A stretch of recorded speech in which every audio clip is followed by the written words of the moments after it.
guys, so today we're going to be talking about tax aviation and how it impacts Jamaica and other Caribbean countries. If you want to hear my thoughts and opinions on this subject, please keep on watching.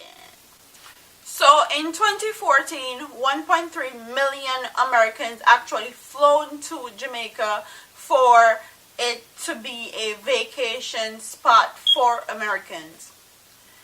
With that being said, Jamaica's tax aviation rate is the second most highest in the world. Why is that?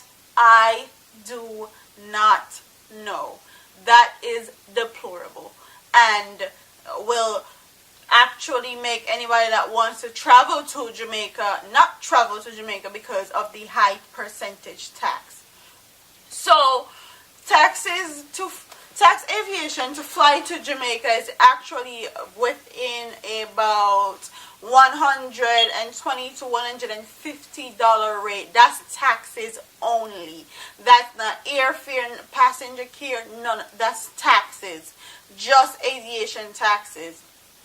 And these taxes don't come from the air flights or anything to do with engineering or tax aviation. This actually goes to the government, and the government are the ones that actually sets the taxes and their purpose and why they collect a certain amount of money for taxes and tax aviation. With that being said, I feel like because it's so high, and Jamaica is not the only place with high tax aviation rate. All Caribbean countries have high tax aviation rate. Why is that? I don't know, because in cricket, when they have cricket tournaments and stuff like that, the cricket tournaments actually help reduce the tax aviation rate.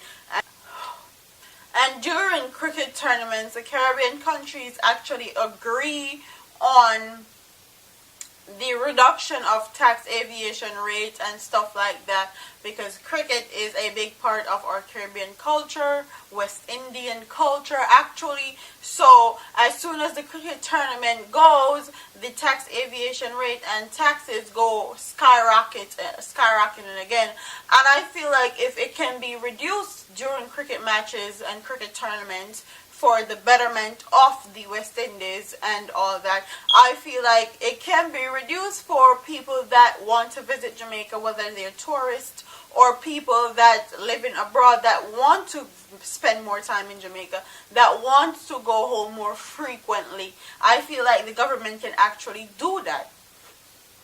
And with that being said, the reduction of tax aviation rate will be a good thing for not only Jamaica but for all Caribbean countries.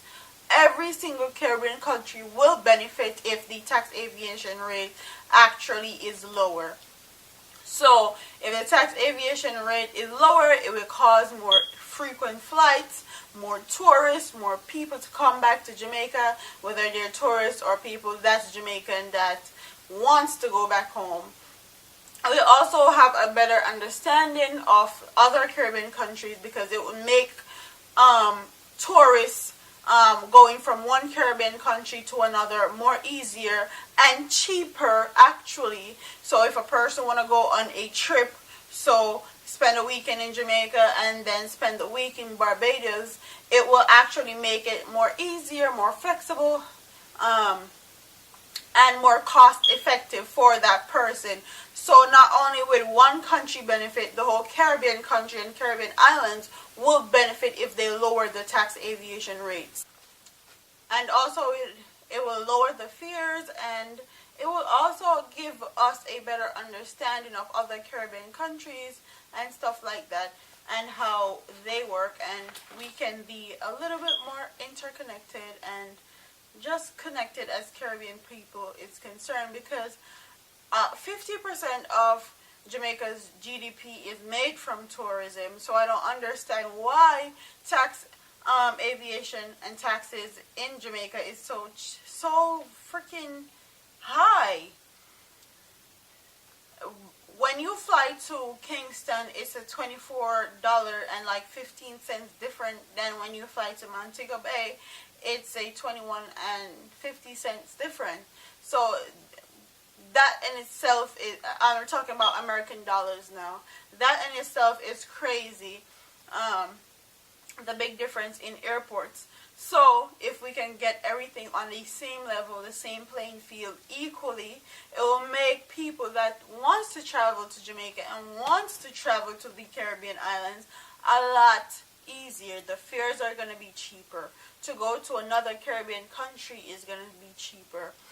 More frequent flights, more income, more employees as far as airports and flights is concerned, and there will be more income from tourists because you have a lot more tourists coming to the islands and coming to Jamaica.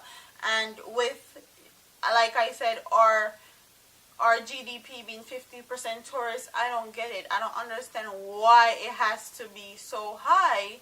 And people actually spend their hard-earned money, come and go to Jamaica to spend vacation.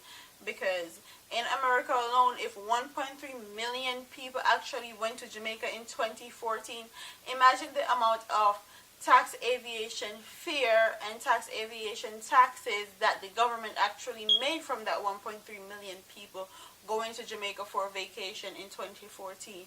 So I would like to know, what did that money do?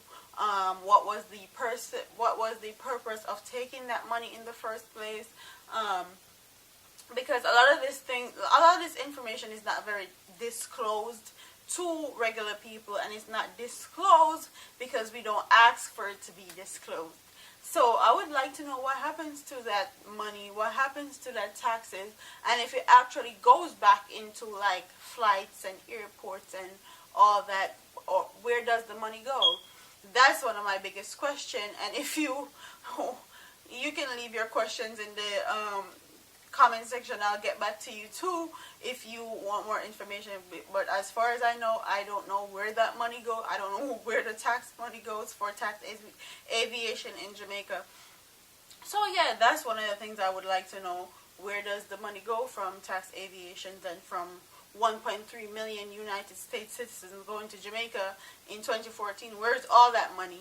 Because Jamaica have this constant issue with economic stability and also income that we need to fix. And if this money is being dispensed into the Caribbean government, we need to know where it goes. We need to know how is it impacting our country. What is it going to do? We need to know these things.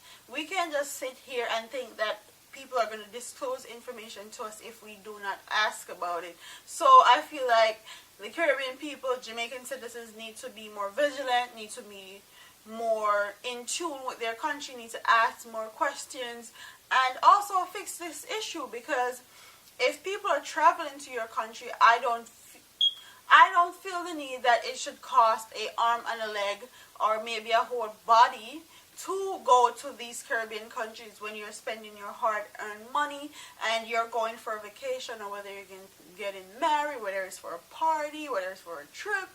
I don't feel that it should cost an arm and a leg for a person to experience our culture and experience the Caribbean way and the Caribbean lifestyle. So that's my point of view on tax aviation. I think that it needs to be reduced, it needs to be fixed, because it's not that hard. If they can fix it and reduce it during like cricket tournaments and stuff, I feel like they can reduce it. It can be reduced all year round so more people can come to the country.